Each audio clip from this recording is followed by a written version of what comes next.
door to room 14B was cracked open just enough for me to hear the television murmuring inside. I wasn't supposed to be on that floor. I'd taken a wrong turn trying to find the elevator after visiting my former supervisor at Sunrise Gardens, and I was already running late for a shift at the restaurant. I would have kept walking if I hadn't glanced in and seen her sitting completely alone in the dark, the blinds drawn, the overhead light off, the only glow coming from a muted screen in the corner. I recognized her immediately. She was my ex-boyfriend's grandmother, Harriet. I hadn't seen her in almost 4 years, not since the Christmas before everything fell apart, when she'd pressed a tin of homemade shortbread into my hands and told me, quietly, while her grandson was out of the room, that she hoped I'd stick around. I had not stuck around, or rather, he hadn't let me. I stood in the doorway for a moment, not sure what to do. She looked smaller than I remembered.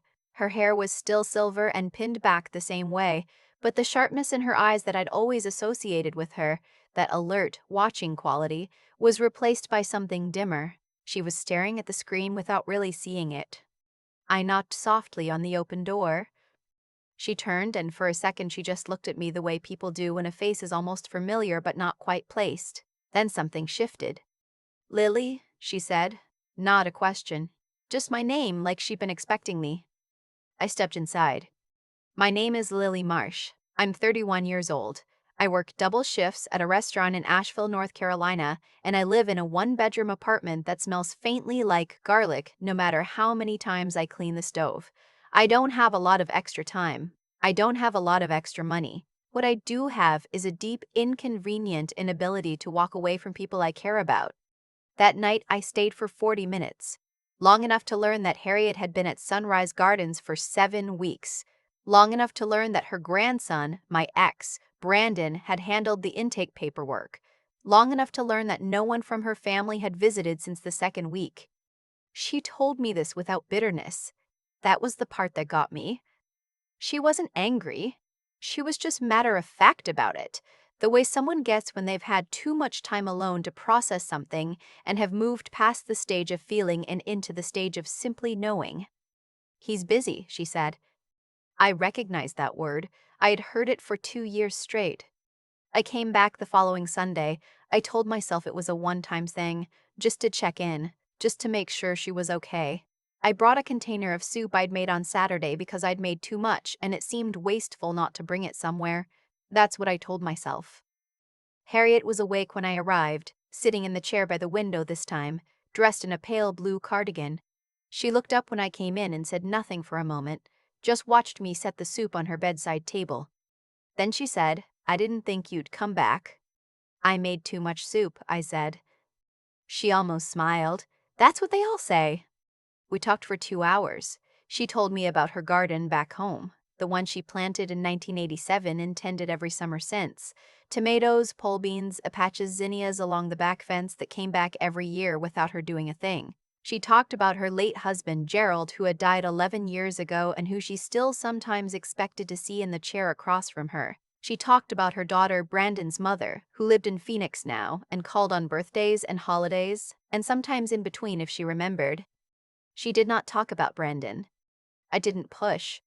The third visit, she was different. Not worse, exactly, but quieter. When I sat down, she looked at me for a long moment before she said anything, and when she did, her voice was careful. "Do you still talk to him?" I shook my head. She nodded slowly, like that confirmed something. "He told me you left, that you got tired of the relationship and ended it." She looked at her hands. "I didn't believe that. You were never the kind of person who got tired of people." I didn't say anything. There wasn't really anything to say. What happened between Brandon and me was complicated in the way that things are always complicated when one person loves too hard and the other person uses that. "He sold the house," she said suddenly. I went still. "My house, the one on Clover Street." She was still looking at her hands. "I signed something. Last spring. He said it was just a document to let him manage the property while I was here, to handle the bills and the yard and the insurance." She paused. "But I saw something on my bank statement last month. The house isn't mine anymore." The room felt different after that, like the temperature had dropped 3 degrees. "Harriet," I said carefully, "did you have a lawyer look at what you signed?" She shook her head. "Did you have anyone with you when you signed it?" Another headshake. He said it was routine, she said. He said I didn't need a lawyer. It was just management paperwork, and I was tired that day. My medication makes me tired in the mornings, and he came in the morning, and She stopped. I just signed it. I didn't sleep that night. I lay in bed running through what she'd told me, trying to find an innocent explanation, trying to give Brandon the benefit of the doubt, the way I'd given him the benefit of the doubt for 2 years straight until I finally stopped. There wasn't one. Not for this. In the morning, I called my friend Nora, who worked at a title company. I didn't explain the whole situation. I just asked her one question. If someone signs over power of attorney to a family member, can that family member sell property without the owner knowing? The answer was yes. Under the right circumstances, with the right documents, yes. I called into work. I told my manager I had a family emergency. It wasn't entirely untrue. I spent the next 3 hours at the public library, at one of the computers in the back corner, looking up real estate records for Buncombe County. It took me a while to figure out the right search, but eventually I found it. The house on Clover Street had been sold 8 weeks ago. The sale price was $287,000. The proceeds had gone into an account that was not Harriet's. I sat there staring at the screen for a long time. Then I closed the browser, stood up, and walked to my car. I sat in the parking lot for maybe 10 minutes. Then I drove to the address I still had on my phone from 4 years ago, the one I'd never quite gotten around to deleting. Brandon lived in a newer development on the east side of town. I'd never been to this house, but I'd driven past it once, about 6 months after we broke up, on the way to somewhere else, and noticed his truck in the driveway. Same truck. It was there again now. I didn't knock on the door. I sat in my car at the end of the street and thought about what I was doing. I thought about Harriet in that room with the blinds drawn and the muted television. I thought about her saying he told me you left. I thought about the house on Clover Street that she planted tomatoes behind every summer since 1987, and that was no longer hers. Then I drove back to my apartment and made some calls.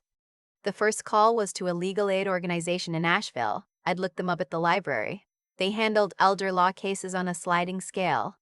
The woman who answered was brisk but kind. She took down the basic facts and told me to come in Friday. The second call was harder. It was to Harriet's daughter in Phoenix. I'd found her number by calling the nursing home and explaining, carefully, that I was a close friend of Harriet's and that I had concerns about her welfare. The nurse hesitated and then gave me a number. I don't know if she was supposed to. I'm glad she did. The daughter's name was Renee. She picked up on the third ring. I want to be honest about the conversation with Renee, because it wasn't easy. She was defensive at first. I understood that. I was a stranger calling out of nowhere to tell her that her mother might have been defrauded by her own son, and no one wants to hear that, least of all from someone they've never met. She said Brandon had always handled things. She said he was responsible, that he'd stepped up when their father died, that she trusted him to manage the property because she was in Arizona and couldn't be there. I let her talk. Then I told her about the real estate record. I told her the sale price. I told her the date. I asked her if she'd received any of those proceeds, if any of them had gone toward Harriet's care at the nursing home. The silence on the other end was long. The nursing home bills, she said finally. I thought Brandon was covering them from the account Mom set up. I told her what I knew about the account. Another long silence. I need to make some calls, she said. Her voice was different now, flat, the way voices get when someone is working very hard to stay controlled. I'll call you back. She called me back in 40 minutes. I went to Sunrise Gardens the following Thursday afternoon. I'd spent the days between figuring out how to do this right. I met with the legal aid attorney, a man named Philip, who wore reading glasses on a beaded chain and spoke slowly but missed nothing. He'd confirmed what I suspected. The document Harriet had signed was a general durable power of attorney, not just a property management agreement. It was broad enough to give Brandon the authority to sell. The question was whether Harriet had understood what she was signing and whether she'd had the mental capacity to do so at the time. Philip said there were grounds to investigate. He said we needed documentation of her current cognitive status and ideally a statement from a physician about her condition last spring. None of this would be fast. None of it would be easy. But Philip said it was worth pursuing, and Renee, who had flown in from Phoenix by now and was staying at a hotel downtown, agreed. I walked into Harriet's room that Thursday, not quite sure what to say. I'd been coming for weeks now, and we'd settled into a kind of rhythm, but this was different. This time, I wasn't just there to sit with her. I was there because something had shifted. She knew it too. She looked at me when I came in and said, "You found something." Not a question. "I did," I said. "Tell me." So I did. I told her about the real estate record. I told her about Philip. I told her that Renee had come from Phoenix and was ready to help. I watched her face while I talked. She didn't react the way I expected. She didn't react the way I expected. She didn't look shocked. She looked, if anything, quietly confirmed, like someone hearing an answer to a question they've been afraid to ask. When I finished, she was quiet for a moment. Then she said, "I want to see Renee." "She's in the waiting room," I said. I stayed in the hallway while Renee went in. I don't know what they said to each other. I know they were in there for almost an hour. When Renee came out, her eyes were red, but her jaw was set. "She knew," Renee said quietly. Some part of her knew. She said she kept hoping she'd misunderstood the document, that she'd been too tired to read it properly, and everything was actually fine. She stopped. She said she was ashamed, that he was her grandson, and she didn't want to believe he would do that. I didn't say anything. "She asked me if we can get it back," Renee said. "The house." "Philip says it's possible," I said. "Especially if we can establish she didn't understand what she was signing." Renee nodded. She looked tired in a way that had nothing to do with travel. Brandon showed up the following Saturday. I don't know if he heard somehow that Renee was in town, or if it was just bad timing on his part.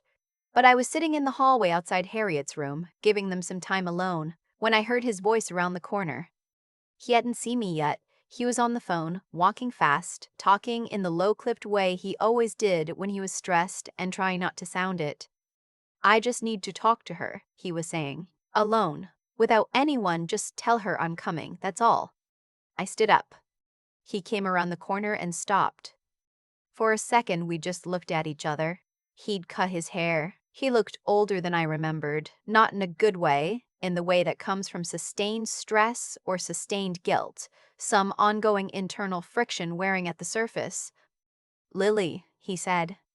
"Brandon." He looked past me at the closed door. "I'm here to see my grandmother." "I know." "Is Renee here?" "She is." Something moved across his face. Not quite panic, more like the expression of someone doing rapid mental calculations. "This doesn't concern you," he said. "Whatever story you've been filling their heads with." "I haven't been filling anyone's heads with anything," I said.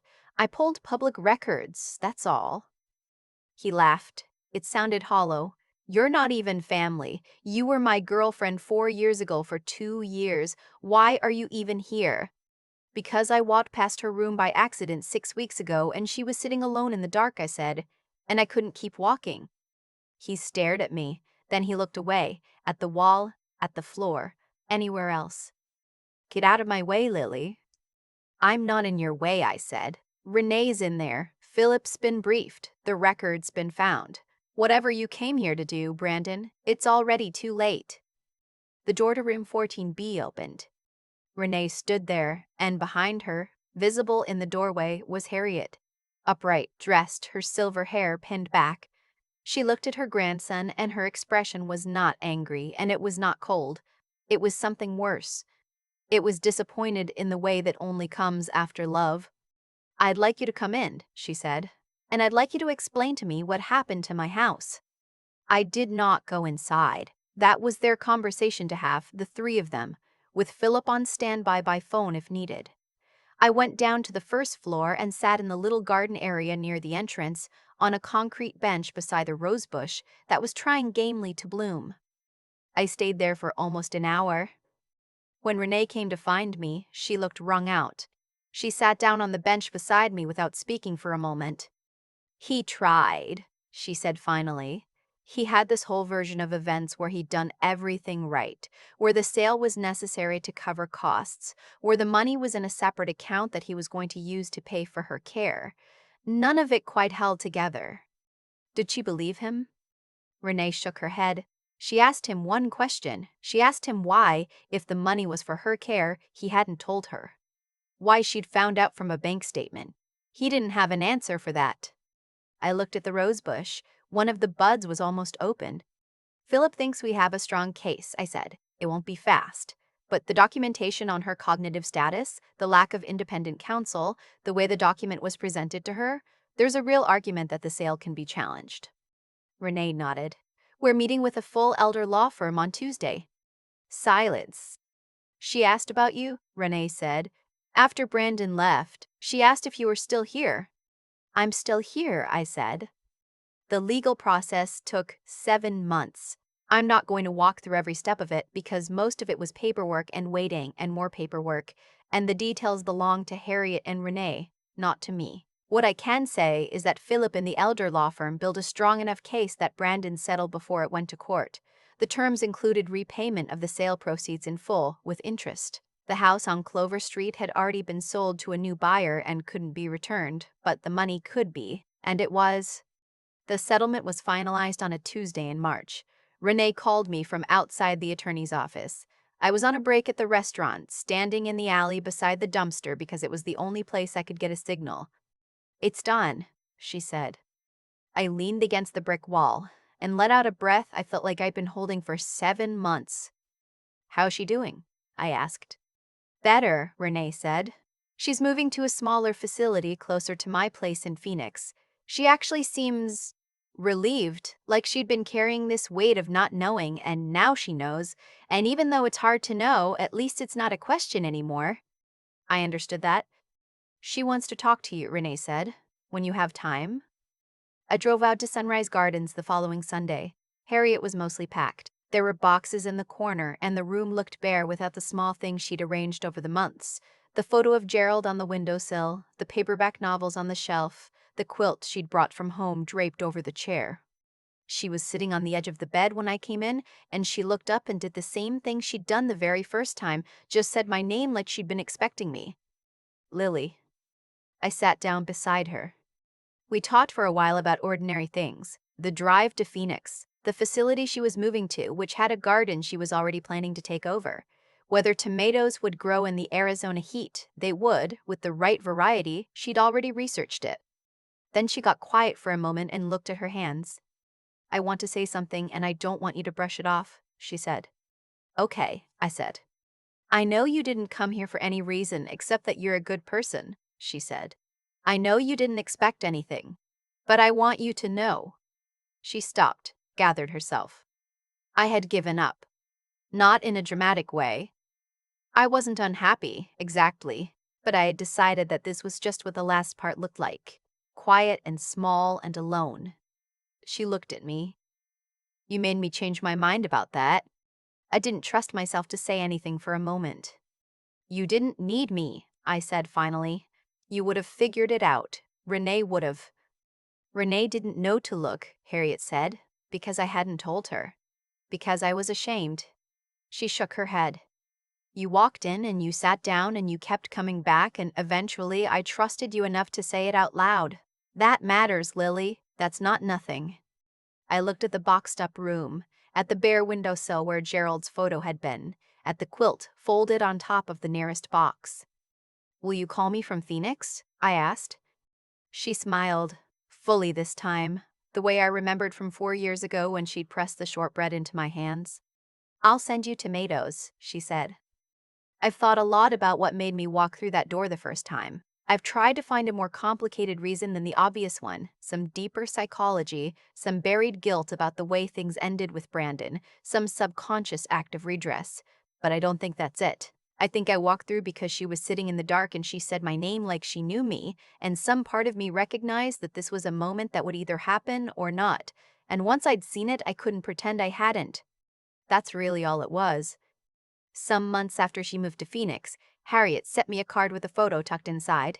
She was standing in a garden, squinting a little in the Arizona sun, holding up a tomato roughly the size of a softball. On the back of the card she had written, in her careful, slanted handwriting, "First harvest. Wish you were here. Come visit sometime." I mean it. I kept the photo on my refrigerator. I still have it, and I am in fact planning to visit. I still think about the moment Harriet said my name from across that dim room. Not because it was dramatic. It wasn't really. It was quiet. Almost ordinary. But something about being recognized by someone the world had decided to forget has a way of stopping you in your tracks. I didn't walk through that door because I'm a good person. I walked through because I couldn't live with the version of myself that kept walking. There's a difference. One is about character, the other is about consequence. And I've come to believe that most of the meaningful things I've done in my life have started not with a grand decision, but with a small, uncomfortable moment of not being able to look away. What Brandon did had a logic to it, if you follow the kind of logic that treats people as resources. He saw an opportunity. He had access. He moved quickly when she was tired and confused and trusting, because that's when it was easiest. And for a while it worked, the way shortcuts always work for a while. But what he didn't account for was that someone else might be paying attention. Someone without anything to gain, without a stake in the outcome, without a stake in the outcome, without a reason to show up except that she'd said a name and a door had been open. I've thought a lot about what actually turned things around, and I don't think it was me finding the real estate record or calling Renee or sitting across from Philip in that quiet office downtown. Those things mattered, but they were downstream of something else. The thing that changed everything was that Harriet trusted me enough to say it out loud, that she had kept this shame inside her for months, this fear that she'd been foolish enough to let her own grandson deceive her, and she let it go because someone had been showing up with soup on Sundays long enough to earn that. That's what I think about when people talk about doing the right thing. It's not a single moment. It's the accumulation of small, consistent choices that don't seem to be building toward anything at the time. I kept coming back. I kept sitting with her. I kept asking questions without pressure. And slowly, she started to believe that the answer to those questions mattered to someone besides herself. There's something I learned from watching Harriet navigate those 7 months that I didn't expect to learn. She could have stayed silent. She had convinced herself that speaking up would mean admitting she'd been foolish, and she was too proud for that and too ashamed and too afraid of what it would mean about her grandson. It took real courage to say what she said to me. It took even more to say it to Renee. And it took everything she had to look Brandon in the face and ask him to explain himself. That's not weakness. That's the hardest kind of strength there is. The kind that requires you to sit in your own discomfort long enough to act anyway. I'm not the hero of this story. Harriet is. I just happened to take a wrong turn and find the right door. And sometimes that's exactly enough.